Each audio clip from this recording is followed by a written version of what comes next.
Hello friends, welcome to home food recipes. આજે આપણે બનાવીશું કોઈપણ જાતના ચાટમાં યુઝ કરી શકાય એવી આમચૂરની ખાટી મીઠી ચટણી. આ ચટણીને તમે ગરમા ગરમ ભજીયા, સમોસા કે સેન્ડવિચ સાથે પણ સર્વ કરી શકો છો.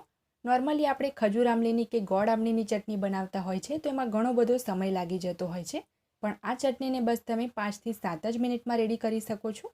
ખાવામાં પણ એ એકદમ ટેસ્ટી લાગે છે. તો ચાલો એને બનાવવાનું શરૂ કરીએ. સૌથી પહેલાં આપણે એક પેનની અંદર 3/4 કપ એટલે કે પોણા કપ જેટલી ખાંડ ઉમેરીશું. ગ્રામમાં જોશો તો આ 150 ગ્રામ જેટલી ખાંડ છે. હવે એની અંદર આપણે 1/4 કપ એટલે કે 35 ગ્રામ જેટલો આમચૂર પાવડર ઉમેરવાનો છે.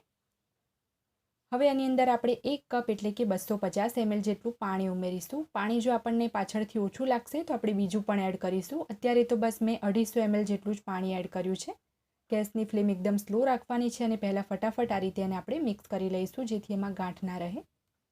તો બધું જ બરાબર મિક્સ થઈ જાય એ પછી આપણે એમાં કલર માટે 1 ટેબલસ્પૂન કાશ્મીરી લાલ મરચું પાવડર ઉમેરીશું. તીખાસ માટે આપણે એમાં 1 ચમચી એટલે કે 1 ટીસ્પૂન જેટલું તીખું લાલ મરચું પાવડર ઉમેરવાનું છે અને બરાબર એને મિક્સ કરી લઈએ. સાથે જ આપણે બાકીના મસાલા પણ એમાં એડ કરવાના છે. તો 1 ચમચી આપણે સંચળ ઉમેરીશું. 1 ચમચી આપણે એમાં ધાણા જીરું પાવડર ઉમેરીશું. મસાલા એડ કરતા જવાનું છે અને બીજી બાજુ આ રીતે મિક્સ પણ કરતા જવાનું છે. અડધી ચમચી મગજતરીના મેં બી ઉમેર્યા છે, જે ટોટલી ઓપ્શનલ છે. જો તમારે સ્કીપ કરવા હોય તો કરી શકો છો.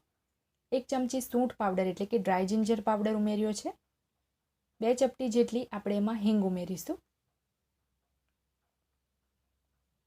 હવે એની અંદર આપણે સરસ કલર આવે એ માટે 2 થી 3 ચપટી જેટલો રેડ ફૂડ કલર ઉમેરીશું. આનાથી ચટણીનો કલર સરસ લાલ આવે છે. અને હવે આપણે એની અંદર સ્વાદ મુજબ મીઠું ઉમેરી દેવાનું છે. તો આપણે એની અંદર સંચળ પાવડર પણ એડ કર્યો છે, તો મીઠું આપણે એમાં સાચવીને ધ્યાનથી જ ઉમેરીશું. તો બસ અહીંયા હું એમાં 1/4 ટીસ્પૂન એટલે કે 5 ચમચી જ મીઠું એડ કરું છું. ઓછું લાગે તો ફરીથી એડ કરી શકાય છે. હવે આપણે સ્લો ટુ મીડિયમ ફ્લેમ પર આ ચટણીને 5 થી 7 મિનિટ માટે કૂક કરવાની છે, જેથી જે મસાલા અમે એડ કર્યા છે એમાં કચાશ ના રહે. તો 2 થી 3 જ મિનિટ પછી તમે જોઈ શકો છો આપણી જે ચટણીની કન્સિસ્ટન્સી છે એકદમ ગાઢી થઈ ગઈ છે, કારણ કે આમચૂર પાવડર જે છે ફૂલે છે. તો બસ 3 જ મિનિટમાં આ રીતની ચટણી ગાઢી થઈ ગઈ છે મીડિયમ ફ્લેમ પર. તો હજી એમાં આપણે 1 કપ પાણી બીજું ઉમેરીશું, કારણ કે 5 મિનિટ માટે આપણે હજી એને કૂક કરવાની છે. તો ટોટલ આપણે એમાં 2 કપ એટલે કે 500 ml જેટલું, અડધો લીટર જેટલું પાણી યુઝ કર્યું છે. બરાબર મિક્સ કરીને 5 મિનિટ માટે હજી આપણે આ ચટણીને કૂક કરી લઈએ.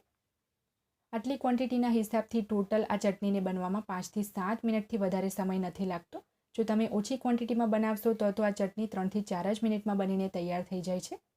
ક્યારેક અચાનકથી આપણને ચાટ ખાવાનું મન કરે છે, પણ આ ખાટી મીઠી ચટણી આપણી પાસે હોતી નથી. તો ઇન્સ્ટન્ટ આ ચટણી બનાવીને તમે ચાટ ખાઈ શકો છો. સમોસા, પેટીસ, ભજીયા કે સેન્ડવિચ સાથે પણ આ ખૂબ જ ટેસ્ટી લાગે છે.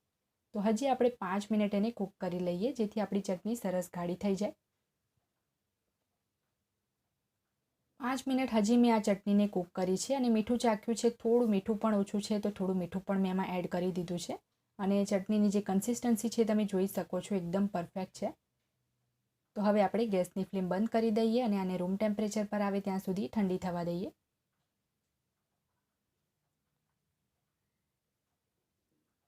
રૂમ ટેમ્પરેચર પર ઠંડી થઈ ગયા પછી તમે જોઈ શકો છો કે ચટણીની જે કન્સિસ્ટન્સી છે એ હજી થોડી ગાઢી થઈ ગઈ છે.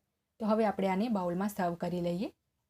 આમચૂરની જે આ ખાટી મીઠી ચટણીનો સ્વાદ છે એ ખજૂર આમલીની કે ગોળ આમલીની ચટણીનો સ્વાદ આવે છે એવો જ લાગે છે. તો તમે પણ એકવાર આ રેસીપીને ચોક્કસથી ટ્રાય કરજો. તમે ફ્રીજમાં રાખીને 10 થી 12 દિવસ અને ફ્રીઝરમાં 1 મહિના સુધી આ ચટણી સ્ટોર કરી શકો છો. તો જો તમને મારી આજની આ રેસીપી પસંદ આવી હોય તો મારા વિડીયોને લાઇક કરી, શેર કરી, ચેનલને સબસ્ક્રાઇબ કરવાનું બિલકુલ ના ભૂલતા. સબસ્ક્રાઇબ બટનની બાજુમાં જે બેલ આઇકન છે એને પણ ક્લિક કરજો, જેથી તમને મારા આવનારા તમામ નવા વિડીયોની નોટિફિકેશન મળતી રહે. અને જો તમારે મારી આ જ રેસીપી હિન્દીમાં જોવી હોય તો એની પણ મેં લિંક નીચે ડિસ્ક્રિપ્શન બોક્સમાં આપી દીધી છે. તો મળીએ નેક્સ્ટ વિડીયોમાં. ત્યાં સુધી આવજો.